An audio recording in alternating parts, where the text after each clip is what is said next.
नमस्कार साथियों, अगर आप भी इस बार बिहार बोर्ड का एग्जाम देने जा रहे हैं तो ये लेक्चर्स आपके लिए काफ़ी ज़्यादा इंपॉर्टेंट होने वाला है, क्योंकि आज के इस लेक्चर्स में most important objective question solve करने वाले हैं जो कि 200% आपके एग्जाम के लिए काफ़ी ज़्यादा इंपॉर्टेंट है। एक एक प्रश्न को ध्यान से देखिएगा, मिस बिल्कुल भी नहीं कीजिएगा। ये सारे के सारे प्रश्न आपके एग्जाम के दृष्टिकोण से सेलेक्ट किए गए। मात्र कुछ ही प्रश्न है, कुछ ही मिनटों में आज को हम सॉल्व करने का प्रयास करेंगे। प्रकाश संश्लेषण क्रिया में ऑक्सीजन बाहर निकलता है। पहला नंबर सवाल आज का इस लेक्चर्स का है और मोस्ट इंपॉर्टेंट है, MBBI प्रश्न है, इसका जवाब बताइएगा। प्रकाश संश्लेषण की क्रिया में ऑक्सीजन बाहर निकलता है जल से। जल से क्या होता है? ऑक्सीजन जो होता है बाहर निकलता है। ऑप्शन नंबर ए बिल्कुल करेक्ट आंसर होगा। प्रकाश संश्लेषण होता है, इसका आंसर बताइएगा। 22 नंबर सवाल काफी इंपॉर्टेंट प्रश्न है कि सर प्रकाश संश्लेषण होता है, इसका आंसर बतलाने का प्रयास कीजिएगा। तो रात में क्या प्रकाश आता है सूरज से? नहीं। रात दिन दोनों कैसे हो सकता है?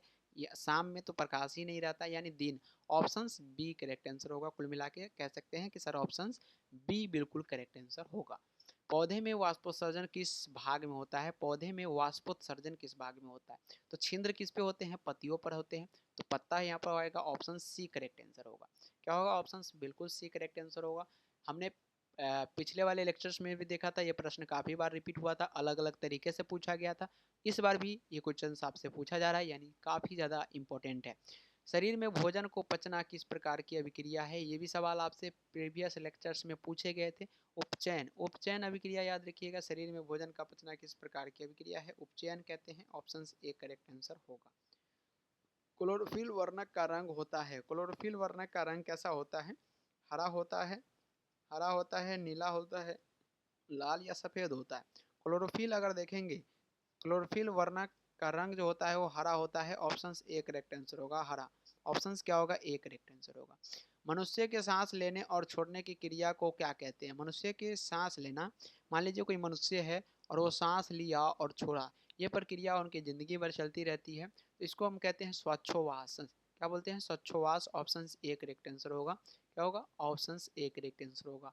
पौधे के वायवीय भागों से जल का निष्कर्षण क्रिया कहलाती है। पौधे के वायवीय भाग जो होते हैं उससे जल का निष्कर्षण वाष्पोत्सर्जन कहलाता है। जल अगर निकल रहा है पत्तियों से तो ये वाष्पोत्सर्जन की प्रक्रिया है। ऑप्शंस क्या होगा? डी करेक्ट आंसर होगा। नेक्स्ट है कि मनुष्य में वृक्क एक तंत्र का भाग है जो संबंधित है। किससे संबंधित है? मनुष्य में वृक्क यानी किडनी, किडनी क्या है सर? एक तंत्र का भाग है जो संबंधित है किससे? उत्सर्जन से। वेस्ट मटेरियल्स जो भी होते हैं उसे क्लीनिंग करके बाहर की ओर निकालने का कार्य करता है। ठीक है। ब्लड में जितने भी डस्ट पार्टिकल्स होते हैं, जो भी होते हैं, उसे बाहर करता है। श्वसन क्रिया के दौरान कितनी प्रतिशत ऊर्जा ताप के रूप में निष्कासित होती है? ताप के रूप में, टेम्परेचर्स के रूप में निष्कासित होती है। श्वसन क्रिया के दौरान कितनी प्रतिशत ऊर्जा? तो ये 20%। अभी हम जो बोल रहे हैं, आपको पढ़ा रहे हैं, इसमें भी हमारी क्या हो रही है? ऊर्जा की ताप के रूप में निष्कासित हो रही है। यानी हम श्वास ले रहे हैं, काफी तेजी से भी ले रहे हैं, छोड़ भी रहे हैं, तो इस प्रक्रिया में क्या हो रहा है? यहाँ पे ऊर्जा जो हो रहा है ताप के रूप में निष्कासित हो रही है। 20% हमारी एनर्जी खपत हो रही है। मानव रक्त में उपस्थित ऊर्जा की सामान्य मात्रा होती है। मानव रक्त में, मानव ब्लड में साथियों आपसे पूछा गया है कि उपस्थित यूरिया की सामान्य मात्रा कितनी होती है? 20 मिलीग्राम। ऑप्शंस क्या होगा? बी करेक्ट आंसर होगा। याद रखिएगा। कौन सी क्रिया सभी जीव के लिए अनिवार्य है? कौन सी क्रिया जो है सभी जीव के लिए अनिवार्य है? प्रकाश संश्लेषण? नहीं। मानव प्रकाश संश्लेषण पर निर्भर है क्या? क्या मानव के लिए प्रकाश संश्लेषण अनिवार्य है? नहीं है। पौधे के लिए, हाँ, पौधे के लिए सर अनिवार्य है प्रकाश संश्लेषण। ठीक है सर। वाष्पोत्सर्जन क्या जीव के लिए अनिवार्य है? सभी जीवों के लिए पूछा गया, जो भी जीवित है, लेकिन श्वसन सभी जीव के लिए अनिवार्य है। याद रखिएगा। ये श्वसन, वाष्पोत्सर्जन ये किसके लिए है? पौधे के लिए है। ये भी पौधे, ये भी, ये मानव के लिए तो है ही, लेकिन नहीं चलेगा फिर भी। वो क्या होगा? जैविक क्रिया कर सकता है, लेकिन श्वसन होना बहुत ही आवश्यक है। ऑप्शंस कुल मिला के सी करेक्ट आंसर होगा। वह प्रक्रम जिनके द्वारा शरीर में ऊर्जा का उत्पादन होता है कहलाता है। वह प्रक्रम जिसके द्वारा शरीर में ऊर्जा का उत्पादन होता है, उसको हम लोग श्वसन कहते हैं। श्वसन के द्वारा क्या होता है? ऊर्जा का उत्पादन होता है। नेक्स्ट क्वेश्चन है कि रेजिन एवं गोंद कहाँ संचित रहता है? काफी इंपॉर्टेंट प्रश्न है। रेजिन एवं गोंद कहाँ संचित रहता है? फाइलम में, सॉरी फ्लोएम में, कॉर्ट्रेक्स में, छाल में या पुराने जाइलम में?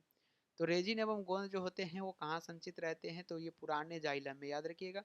किस में रहता है? पुराने xylem. Option D correct answer होगा, पुराने जाइलम। कवक में पोषण की कौन सी विधि होती है? क्या स्वपोषी होती है? नहीं, कवक कभी भी स्वपोषी नहीं होती है। समभोजी होती है ना, समभोजी भी नहीं। इनमें से कोई कैसा नहीं हुआ, क्योंकि ऑप्शन नंबर बी है, तो ये मृत बीजी होती है। मृत सड़े गले चीजों पर क्या रहते हैं? आश्रित रहते हैं कवक, तो कवक में पोषण की विरोधी क्या आ जाएगी? मृतजीवी। 35 नंबर क्वेश्चन है कि पौधे में गैसों के निष्कासन के लिए किस क्रिया का उपयोग होता है? पौधे में गैसों के निष्कासन के लिए परासरण होता है कि ना जी? विसरण। विसरण बिल्कुल करेक्ट आंसर होगा, विसरण याद रखिएगा। ऑप्शन बी करेक्ट आंसर है। इथाइल एल्कोहल लास्ट क्वेश्चन है। इथाइल एल्कोहल किस प्रकार के श्वसन में बनता है? तो ये अवायवीय श्वसन में। शॉर्ट वीडियो था, कुछ ही प्रश्न थे, 15 मात्र ऐसे प्रश्न जो कि एमवीवीआई थे। नेक्स्ट लेक्चर्स में फिर से मैं आपको 50 क्वेश्चंस देने वाला हूं जो कि मोस्ट इंपॉर्टेंट होने वाला है। मिलते हैं फिर से अगले लेक्चर्स में।